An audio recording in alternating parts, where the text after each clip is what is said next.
हम नागेंद्र कुमार कुशवाहा संयुक्त all India जन आंदोलन के राष्ट्रीय उपाध्यक्ष के तौर पे इस संगठन से जुड़े हुए हैं और झारखंड समेत पूरे देश भर में सहारा पीड़ित जमाकर्ताओं की आवाज को उठा रहे हैं, चाहे वो लीगल तरीके से हो या धरना प्रदर्शन आंदोलन के माध्यम से हो या साझी कार्रवाई के तौर पर हो। ऐसा कोई काम नहीं है जिसमें कि हम कमी कर रहे हैं। थोड़ा सा ध्यान से सुने बात को, कुछ बात आपका सुनना है, कुछ बात अपना करना है। साथियों, हम लोग सबसे पहले यहाँ के जो हमारे साथी हैं, झा जी, मधुकर चौधरी जी, सोनेलाल तिवारी जी, दीपक कुमार जी और जितने क्या नाम बोले सिंटू कुमार, जो साथी यहाँ से इस काम के लिए बेड़ा उठाए और आगे बढ़ करके आप सबकी आवाज बनने का काम किए, उनके लिए एक बार ताली बजा दीजिए। बहुत हिम्मत की काम है। इंकलाब जिंदाबाद जिंदाबाद जिंदाबाद। आवाज दो हम एक हैं,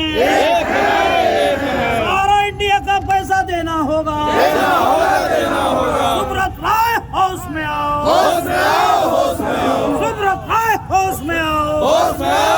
साथियों, अभी जो वर्तमान परिस्थिति है, थोड़ा सा बैठ जाए, आप लोग बैठ जाए, सब लोग बैठ जाए। वर्तमान जो परिस्थिति है उसमें एक पीड़ा केवल देवघर का नहीं है, एक पीड़ा केवल झारखंड का नहीं है, पूरा ऑल ओवर इंडिया का एक पीड़ा है कि सहारा समूह से भुगतान नहीं हो रहा है। ये पूरे देश की पीड़ा है और इसमें जितना जल्द हम सच्चाई को समझ जाएं, उतना जल्द आगे का काम करने में हमको आसान हो जाएगा। बहुत साथी को हम लोग जगाने का काम कर रहे हैं, जो इस संस्था से जुड़ करके 25 साल, 20 साल, 30 साल से काम किए हैं। वैसे लोगों को या तो पूरी बात की जानकारी नहीं हो पा रही है या जानकारी होते हुए भी उस समस्या पर ध्यान नहीं देना चाह रहे हैं और अभी भी अनदेखा कर रहे हैं। वैसे लोगों का भी जगाने का हम लोग काम कर रहे हैं। तो देवघर के साथी आगे बढ़ करके हमारे संगठन से जुड़े और आज एक काम करना शुरू किए, उनको तहे दिल से हम लोग बधाई दे रहे हैं। इस काम के लिए हम लोग आज दूसरी बार देवघर आए हैं। देवघर तो हम लोग पहले भी आते रहे हैं, क्योंकि बाबा नगरी है, बाबा का द्वार पर तो हम लोग आते ही हैं, लेकिन इस सहारा पीड़ित लोगों की लड़ाई लड़ने के लिए ये हम लोग संगठन की ओर से दूसरी बार आ रहे हैं। पहली बार आए थे तो कुछ लोग मिले थे जो हम लोग को बुलाए, वो जिला कमेटी बना करके हम लोग यहाँ से चले गए और जो हम लोग मार्गदर्शन दिए उन लोग बहुत मेहनत कर रहे हैं और उस मेहनत का नतीजा है कि जो भी होमवर्क दिया गया था उसको ये लोग बहुत बखूबी से निभाए और आज इतने लोग इनके द्वारा आज यहाँ पे उपस्थित हुए हैं। ये बहुत ही अच्छा काम है जो इन लोग कर रहे हैं। अब कुछ बातें अपने संगठन की करूंगा। संयुक्त ऑल इंडिया जन आंदोलन संघर्ष न्याय मोर्चा एक गैर राजनीतिक दल है। हम किसी पार्टी से बंधे हुए नहीं हैं। या तो सब पार्टी को हम लोग मानते हैं या जो हमारा साथ नहीं देता है हम उसका भी विरोध करते हैं, चाहे वो कोई पार्टी हो। हम लोगों का उद्देश्य केवल एक ही है कि किसी भी तरह से सहारा के जमाकर्ताओं को उनका पैसा ब्याज समेत वापस मिल जाए।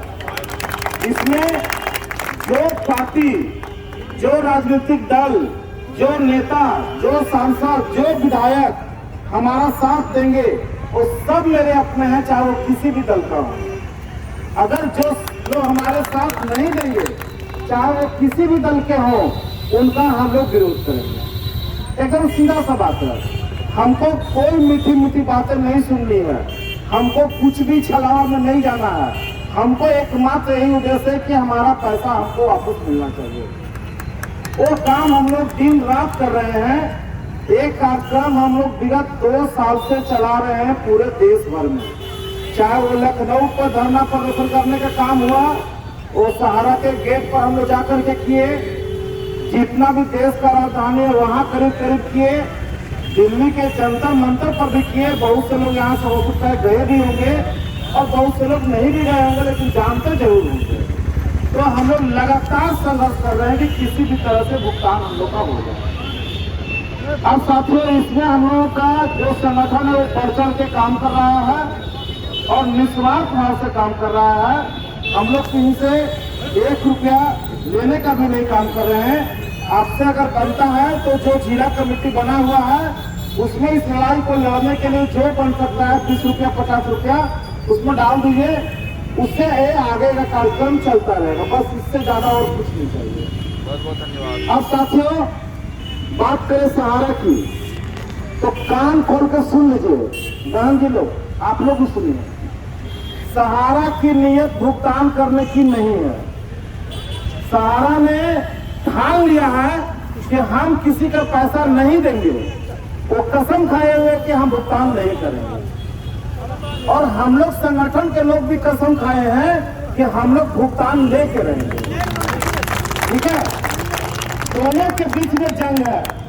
सहारा के साथ संयुक्त ऑल इंडिया जन आंदोलन का ये जंग चल रहा है। उसका कहना हम भुगतान नहीं देंगे, सबका पैसा हड़प जाएंगे। और हमारा कहना है कि तुमको पैसा हड़पने नहीं देंगे, पैसा लेके रहेंगे। हम सच की लड़ाई लड़ रहे हैं, वो झूठ की लड़ाई लड़ रहा है। जी। आज जो ये कार्यक्रम हो रहा है किस चीज़ के लिए हो रहा है और क्या इस पर प्रकाश क्या डालिएगा? ये कार्यक्रम पूरे देश भर में चलाया जा रहा है। ये संयुक्त ऑल इंडिया जन आंदोलन संगठन न्याय मोर्चा की ओर से चलाया जा रहा है। सहारा में जो पैसा लगा हुआ है आम जमाकर्ताओं का, सहारा की मल्टी स्टेट क्रेडिट कोऑपरेटिव है, हम उसकी बात कर रहे हैं। उससे विगत कई सालों से सहारा वाला पैसा नहीं दे रहा है और हम लोग अपने भुगतान की लड़ाई लड़ रहे हैं। क्या नाम हुआ आपका? नागेंद्र कुमार कुशवाहा, राष्ट्रीय उपाध्यक्ष संयुक्त ऑल इंडिया जन आंदोलन संगठन।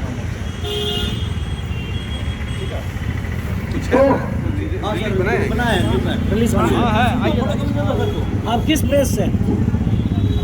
इलेक्ट्रिक मीडिया से है, लाइव 7 न्यूज। लाइव से हम लोग क्या है, सच की लड़ाई लड़ रहे हैं और सहारा वाला झूठ की लड़ाई लड़ रहा है। हर युग में जीतता कौन है? सत्य। सच हमेशा जीतता है। थोड़ा सा परेशान जरूर होता है। आज हम भी परेशान हैं, लेकिन हम सच्चाई के रास्ते पर चल रहे हैं और वो झूठ का रास्ते पर चल रहा है। इस देश के संविधान, इस देश के न्यायालय, इस देश के कार्यपालिका, इस देश के समाज, इस देश के जमाकर्ता, सबको छलने का अगर कोई काम किया इस देश में, उसका नाम एक ही है, वो है सहारा इंडिया का चीफ सुब्रत राय। सुब्रत राय के जैसा फ्रॉड आदमी इस देश में न कभी पैदा हुआ था और न भगवान करे कोई पैदा हो। वो वैसा व्यक्ति जो इमोशन को दिखा करके, भारत माँ की छवि को आगे करके और लोगों को ठगने का काम किया। न आपको बंदूक दिखाया, न आपको पिस्तौल दिखाया, लेकिन आपके घर से करोड़ों करोड़ रुपया, लाखों लाख रुपया उस अपने कंपनी में जमा करके और ऐसा उलझा दिया है कि सच बात शायद ही किसी को पता चल पा रहा है कि मामला है क्या। मामला अभी हम लोगों के हाथ में जितना भी सर्टिफिकेट है भुगतान का, वो है क्रेडिट सोसाइटी का। उसमें 4 कंपनी है, जिसमें कि हमको लगता है 3 कंपनी आप लोगों का होगा। एक है हमारा इंडिया क्रेडिट कोऑपरेटिव, एक है सहारा क्रेडिट कोऑपरेटिव और एक है सहारियन मल्टीपर्पज सोसाइटी लिमिटेड। ये 3 कंपनी में झारखंड के लोगों का पैसा है। बाकी एक कंपनी और है स्टार क्रेडिट कोऑपरेटिव, वो दूसरे प्रदेश में चला और कुछ कुछ पैसा जो है वो 300 कंपनी में अभी भी रह गया। और इन लोग बात करता है सहारा और सेबी का, हम बात करते हैं कि जो मेरा हाथ में सर्टिफिकेट है उसका। हमारे पास जो सर्टिफिकेट है पैसा तो हम उसी का ना मांग करेंगे। और इस पैसा को जब मांग कर रहे हैं तो एक कहता है कि मामला न्यायालय में है, मामला सहारा और सेबी का है, मामला एम्बार्गो का है। हम ये बात करते हैं कि हम लोग कहीं से भी दिखा दो कि जब तुम पैसा जमा कराया था तो किसी ने कहा था क्या कि आज हम जमा करा रहे हैं लेकिन कंपनी का सहारा और सेबी का केस चल रहा है। जब मामला निपटेगा तब भुगतान करेंगे, ऐसा कोई एजेंट आप लोग को बोला था? बोला था क्या? या एजेंट को कोई अधिकारी कहा था क्या? मामला 2012 में जब जजमेंट आया था सहारा और सेबी का, और उसके बाद जब क्रेडिट कोऑपरेटिव का जब स्कीम आया, उसमें तो लगातार आप पैसा लेते रह गए, नया भी और पुराने को भी कन्वर्जन कर दिए। अगर एक फॉर्म पर जितना कॉलम था उसी में अगर एक महीने लिखा होता कि इसकी मैच्योरिटी हम तब देंगे जब सहारा और सेबी का विवाद खत्म हो जाएगा, कहीं नहीं बोला गया है। तो आज हमें बात क्यों सुने कि सहारा और सेबी का विवाद खत्म होगा तब पैसा मिलेगा? आप तो सर्टिफिकेट पर मेरे से एग्रीमेंट कराए कि तुम 10,000 रुपए दो, हम 5 साल 4 महीना में फलाने डेट को तुमको 20,000 रुपए देंगे। लिखा हुआ है कि नहीं लिखा हुआ है? वो मेरे और कंपनी के बीच में क्या कॉन्ट्रैक्ट था, वो कॉन्ट्रैक्ट पूरा हो गया, मेरा पैसा हमको मिल जाना चाहिए। सिंपल बात है ना।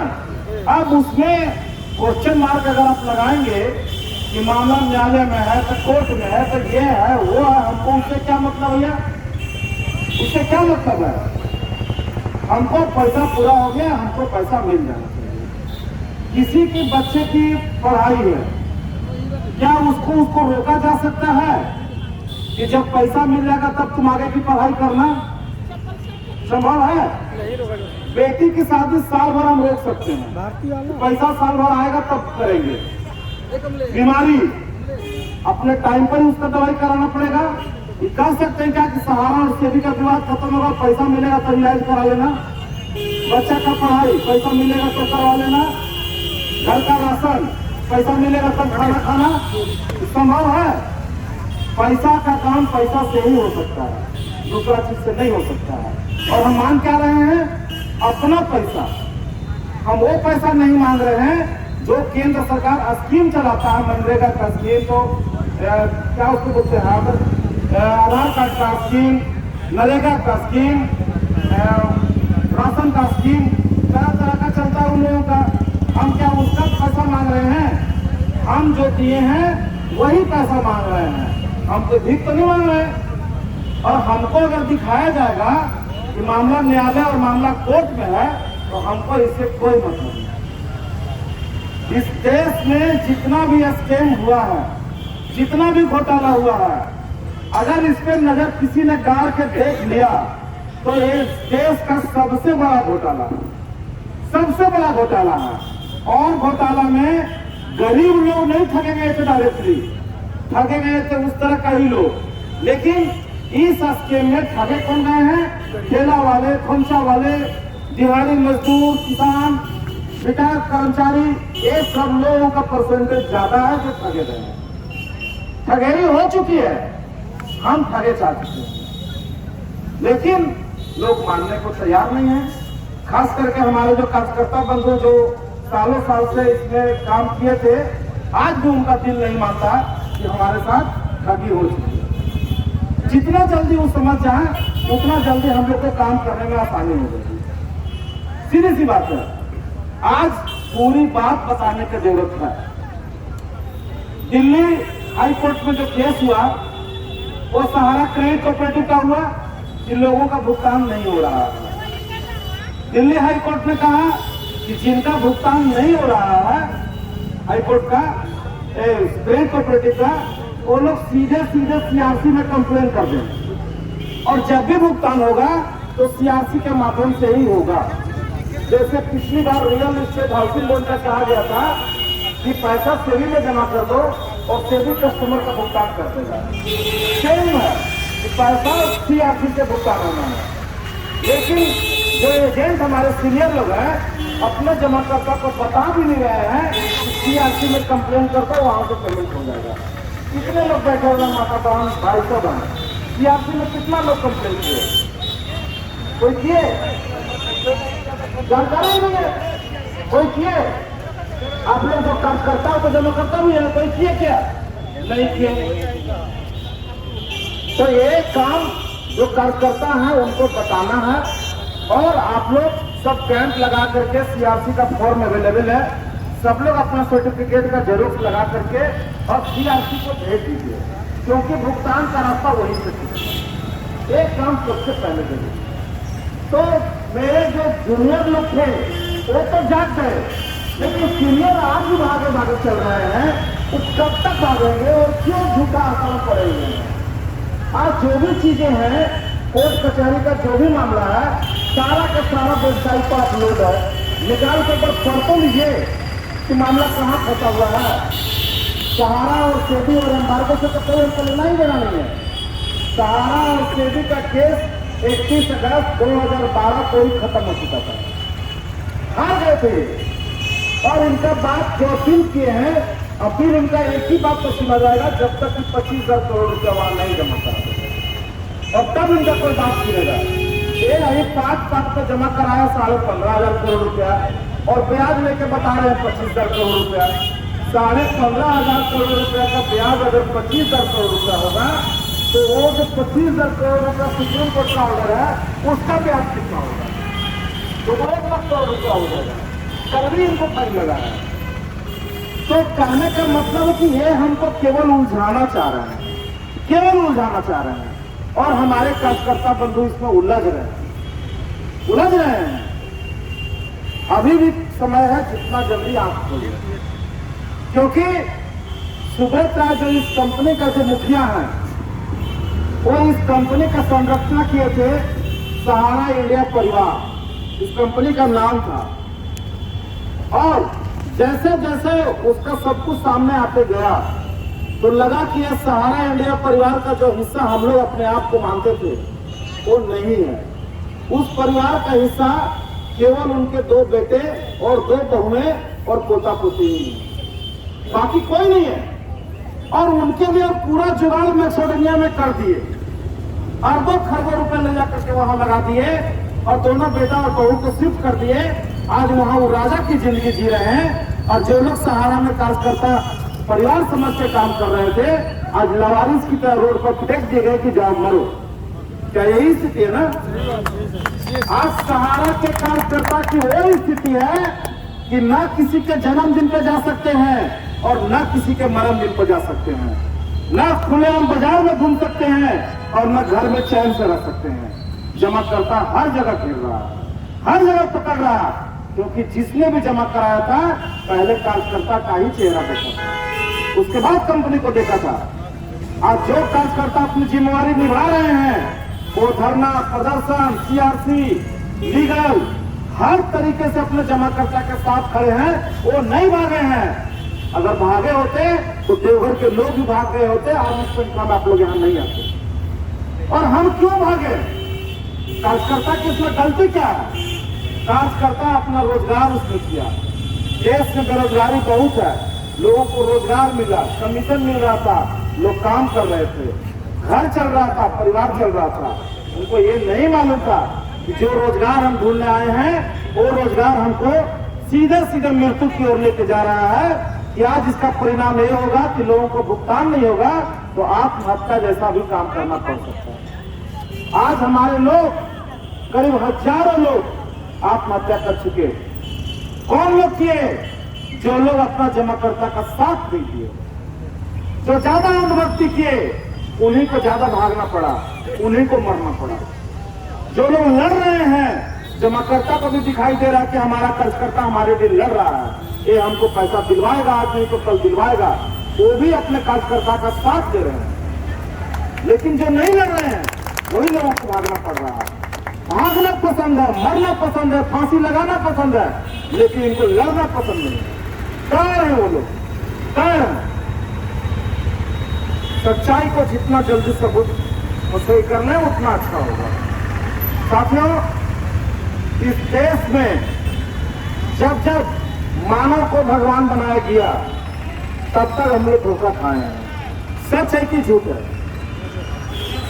इंसान कभी भगवान नहीं हो सकता, ये कड़वा सच्चाई है। भगवान भगवान ही रहेगा। जो अच्छा कर्म करते हैं वो अपना कर्म के नाम से जाने जाते हैं, मरने के बाद भी और जीते जी भी, कि वो आदमी बढ़िया था, वो एक अच्छा कर्म किया, लेकिन वो भगवान नहीं बन सकते कोई भी हो। और हम लोग क्या किए? जब जब इस देश में इस धरती पर इंसान को भगवान बनाने का काम किए और तब तक ठगे गए।